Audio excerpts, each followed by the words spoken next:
नमस्कार दोस्तों, कार से वार के आज के एपिसोड में आपका स्वागत है। 1 मिनट माफ़ करिएगा, ये लगा लेता हूँ। इस गाड़ी की सीट बेल्ट भी काफ़ी ज़्यादा पुरानी गाड़ी हो गई है, लग गया। तो भाई आज काफ़ी बच्चों का एक मैसेज आया मेरे पास, अभी जो वीडियो डाली थी मैंने 2-2.5 मिनट की वीडियो थी कि भैया डिजी लॉकर के बारे में बताइए। उमंग ऐप के बारे में तो आपने बता दिया है। दूसरा, रिज़ल्ट अभी तक भी नहीं आया है, तो उसके बारे में कोई सूचना है क्या, अपडेट क्या है। तीसरा, एडमिशन किस तरह होंगे। तो एक तो 3-4 चीज़ें मैं डिस्कस करूँगा वीडियो में, कोशिश करेंगे 5 मिनट तक की वीडियो बनाने की। और मेरी गाड़ी का वाइपर नहीं चल रहा है और बारिश हो रही है, मैं थोड़ी सी दिक्कत होने वाली है मुझे। वाइपर नहीं चल रहा है भाई, वाइपर ही ख़राब हो गया। ओहो, चलो देखते हैं। तो भाई एक तो चश्मा और एक फिर वाइपर भी नहीं चल रहा है और पानी की ड्रॉपलेट शीशे पे चिपकी हुई, तो अब मुझे कंसंट्रेशन से गाड़ी चलानी पड़ेगी। और सबसे पहले बात करते हैं रिज़ल्ट क्यों नहीं आ रहा है, रिज़ल्ट में लेट क्यों हो रहा है। जैसे कि मैं पहले भी बता चुका हूँ आप लोगों को, आपका जो वेट है रिज़ल्ट का वो मैं समझ सकता हूँ, सिर्फ वेट को। और हम भी बहुत परेशान हैं, इसलिए मैं बार बार वीडियो बना रहा हूँ, जिससे आप लोगों को मैं थोड़ा मानसिक रूप से आराम दे पाऊँ कि भाई जो सिचुएशन चल रही है वो ये है सीबीएसई की, कि सीबीएसई को रिज़ल्ट को दोबारा से तैयार करना पड़ रहा है मेरे हिसाब से। This is my personal view. क्योंकि जब आईसीएसई का रिज़ल्ट आया उसके बाद और आरबीएसई का, उसके बाद सीबीएसई एकदम शॉक्ड हो गई कि कोई बोर्ड इतना ज़्यादा रिज़ल्ट कैसे दे सकता है।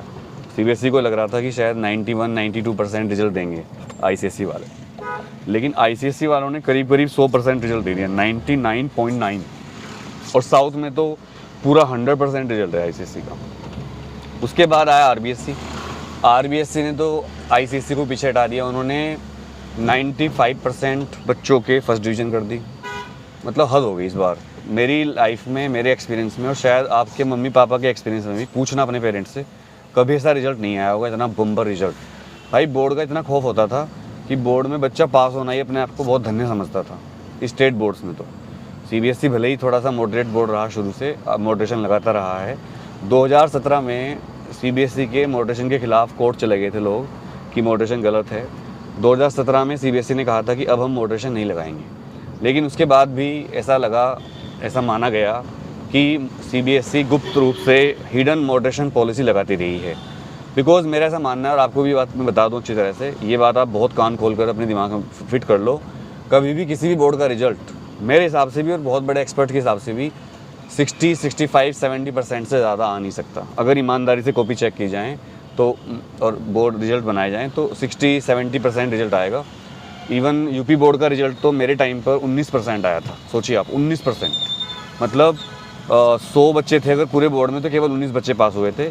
और ये बात सच है, अगर प्रैक्टिकल का एग्ज़ाम भी सीरियसली ले लिया जाए ना, प्रैक्टिकल का, तो भाई हिल जाओगे आप, इतने ज़्यादा बच्चे फेल होंगे। अगर आपको यकीन ना हो तो मेरी एक बोर्ड प्रैक्टिकल की वीडियो है, आप यूट्यूब पे सर्च करना, फिजिक्स प्रैक्टिकल बाय अनुराग त्यागी।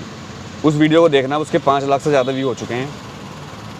तो आपको पता चलेगा असल में बोर्ड के एग्ज़ाम कैसे होते हैं। मैंने उसमें बोर्ड जैसे एग्ज़ाम होते हैं, एक्सेल बोर्ड की वीडियो है वो, तो उसमें मैंने ईमानदारी से एकदम प्रैक्टिकल लिया था। और उसमें वाइवा देखना, बच्चों की हालत देखना। और वो स्कूल बहुत ज़्यादा शैतान बच्चे थे वहाँ, शैतान मतलब शरारती बच्चे, तो उनकी हालत देखना आप, उस वीडियो को देखना आप एक बार। और होशियार बच्चे थे वो, ऐसा नहीं कि बुद्धू बच्चे थे।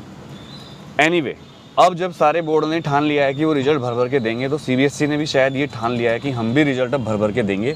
इसीलिए सीबीएसई का जो 10th का रिज़ल्ट ऑलमोस्ट तैयार हो चुका था, अब सीबीएसई उसको दोबारा से शायद प्रिपेयर कर रही है मॉडरेशन लगाकर।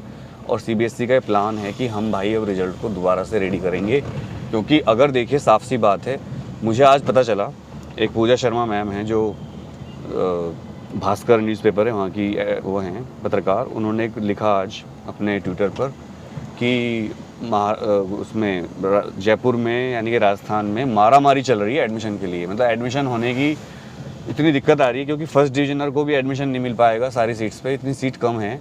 और जो सेकंड और थर्ड डिविजनर है उनकी तो बात छोड़ दो, हालांकि कोई सेकंड थर्ड डिविजनर ज़्यादा है नहीं, बट हैं तो हैं, उनका भी देखना पड़ेगा सरकार को एडमिशन के लिए। अच्छा, सीट बढ़ाई नहीं जा सकती एकदम से। तो ये तो बात सही है कि देखो, अब जब बिना एग्ज़ाम के रिज़ल्ट आ रहा है और रिज़ल्ट भी बम्पर आ रहा है, तो ये थोड़ा दिक्कत आएगी एडमिशन की। हालांकि एडमिशन हो जाएंगे, ऐसा नहीं है, क्योंकि प्राइवेट कॉलेज बहुत सारे हैं और हो जाएगा एडमिशन। पहले जहाँ कॉलेज खाली रहते थे प्राइवेट वाले, भर जाएंगे सारे।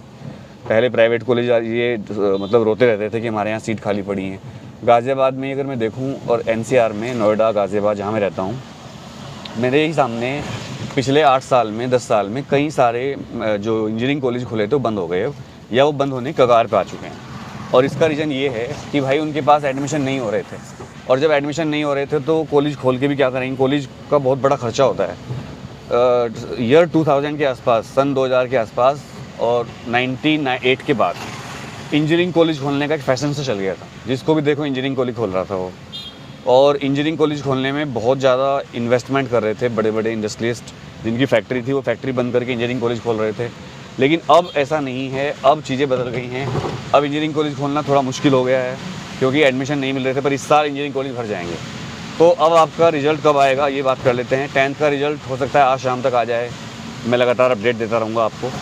और आप लोग इतना प्यार दे रहे हो मुझे, इंस्पाइट ऑफ, मैं फिर कहता हूँ, इंस्पाइट ऑफ एक बहुत बड़ा दुष्प्रचार किया गया मेरे खिलाफ़, अभी भी किया जा रहा होगा या कर सकते हैं फ्यूचर में भी, कि अनुराग मिसलीड कर रहा है, फेक वीडियो दे रहा है। लेकिन आज तक कोई भी प्रूफ नहीं कर पाया कि मैंने क्या मिसलीड किया और क्या फेक दिया। वैसे भी देखिए, मैं वही न्यूज़ देता हूँ जो ऑथेंटिक होता है, जो सरकारी एजेंसीज या वेबसाइट पर आता है, या जो मुझे लगता है कि थोड़ी सी मैं उसको एक्सप्लेन करता हूँ। अब जो सारे न्यूज़ चैनल हैं या जो यूट्यूब पर लोग हैं, वो आपकी हेल्प करने के लिए वीडियो बनाते हैं। मेरे ख्याल से वो आपको न्यूज़ देने की कोशिश करते हैं, बहुत टाइम लगता है। और बच्चों, बहुत सारे प्रोपेगेंडा हुए मेरे खिलाफ़, बहुत सारी रोस्टिंग वीडियो बनवाई गई पैसे दे देकर। मुझे पता चला, मैंने पुलिस में कंप्लेंट की, असल में 1-2 लोगों की पुलिस में कंप्लेंट करी है मैंने, उस पर काम चल रहा है, FIR करवाई हैं। तो अभी जो सूचना मिली है वो ये मिली है कि उनसे करवाया जा रहा है। वो बच्चे नहीं है, बेसिकली वो एक प्लानिंग तरीके से किया जा रहा है किसी और के अकाउंट से, और फंड करके करा जा रहा है। लेकिन आप लोगों का प्यार इतना मिल रहा है भाई कि मेरी ताकत आप लोग हो, ये समझ लो आप, मेरी ताकत आप हो। और बस मैं आपसे एक रिक्वेस्ट करना चाहता हूँ कि जब आपका रिजल्ट आ जाएगा तब चैनल छोड़ के मत जाना। आप लोग क्या करते हो, कुछ बच्चे, सारे तो नहीं, 1-2% बच्चे ऐसे होते हैं, जब कोई ऐसी मुसीबत आ जाती है, चाहे वो एग्ज़ाम कैंसिल करवाने वाली बात हो या कोई प्रॉब्लम आ जाए, भगवान ना करे किसी बच्चे के साथ आए, तब तो आप लोग ज़्यादा नहीं, 1-2% बच्चे सब्सक्राइब कर लेते हो, बाद में आप छोड़ के ले जाते हो क्योंकि आपको लगता है तुम्हारा काम हो गया। मैंने गाना भी गाया था, मतलब निकल गया तो पहचानते नहीं। तो भाई देखो, अभी इस टाइम में आपको सीन दिखाता तो मैं कहाँ से निकल रहा हूँ, पूरा पानी भर चुका है, तो मैं वीडियो बीच में नहीं कर सकता शिफ्ट। और गाड़ी मेरी बहुत पुरानी है, 10 साल हो गए इस गाड़ी को, ना वाइपर चल रहा है, तो मैं धीरे चला रहा हूँ गाड़ी, क्योंकि बीच में साइड में मेरे बाइक वाले भाई चल रहे हैं। मैं दिखा देता हूँ इनको, ये देखो। तो मैं नहीं चाहता इनके ऊपर पानी गिरे, और मैंने गाड़ी की स्पीड बहुत कम कर ली है। और गाड़ी वालों की जिम्मेदारी होनी चाहिए कि साइड में अगर कोई गाड़ी चल रही है, बाइक चल रही है, तो उसको बचा के चलना है आपको। इतनी स्पीड से कुछ लोग ले जाते हैं कि साइड में कोई पैदल वाला है, बाइक वाला, भीग जाते हैं, तो ये ध्यान रखना है। तो भाई वीडियो मैं आपको अपडेट देता रहूँगा। आज भी रिजल्ट आ सकता है आपका 28 तारीख, 29, और जो 12वीं का रिजल्ट है वो तो मुझे लगता है या 30 से 31 को ही आएगा। और रिजल्ट आपका अच्छा बनेगा। लेट का मतलब ये है कि रिजल्ट अच्छा बनने वाला है। और जैसे कि मैंने पहले भी बताया था, जो बच्चे एवरेज, बिलो एवरेज बच्चे थे, उनको बहुत फ़ायदा होगा इस रिजल्ट से, उनके मार्क्स काफ़ी ज़्यादा आएंगे, जो उनकी उम्मीद से ज़्यादा होंगे। और टॉपर जो बच्चे थे, जो 95 से ऊपर एक्सपेक्ट कर रहे थे, उनको दिक्कत आ सकती है। इसलिए नहीं कि वो 95 वाले नहीं हैं, इसलिए कि CBSE ने कहा कि रेफरेंस ईयर के हिसाब से आप 95 प्लस दे सकते हो। मतलब अगर स्कूल में पहले 95 जितने आते रहे, उतने हिसाब से 95 वाले इस बार बन पाएंगे। तो मान लो किसी स्कूल में पिछले सालों तक कम बच्चे थे 95 वाले, तो अब उनके नंबर कम आएंगे 95 वाले, क्योंकि इस साल अगर नंबर ज़्यादा वाले बच्चे हैं तो उनको भी थोड़ा सा यहाँ पर लॉस होगा। लेकिन जो एवरेज बच्चे थे, बिलो एवरेज थे, जिनको फेल होने का खतरा था, उनको बहुत फ़ायदा होगा, अनटिल एंड अनलेस आपके स्कूल ने आपके एब्सेंट ना लगा दिए। अब बात करते हैं थोड़ी सी प्राइवेट वाले बच्चों की। प्राइवेट वाले बच्चे लगातार संघर्ष कर रहे हैं, सड़कों पर भी उतर रहे हैं और अपने उसके लिए कोशिश कर रहे हैं कि भाई उनका एग्ज़ाम कैंसिल हो जाए। हालांकि इस बार हमें जुडिशरी से कोई ज़्यादा हेल्प नहीं मिल पा रही, क्योंकि सुप्रीम कोर्ट ऑलरेडी कह चुका है कि CBSE का प्राइवेट वालों का एग्ज़ाम लेने का फ़ैसला ठीक है। लेकिन मैं आप सबसे रिक्वेस्ट करूँगा कि हम लोकतंत्र में रहते हैं और हमारे पास ये अधिकार है कि हम ट्विटर पर और अपना विरोध जताएं, अपनी बात कहें, फ्री टू स्पीच हमारा अधिकार है। तो सारे बच्चे एक बात ध्यान रखें, थोड़ा सा टाइम निकाल कर प्राइवेट वाले बच्चों के लिए ट्वीट किया करो।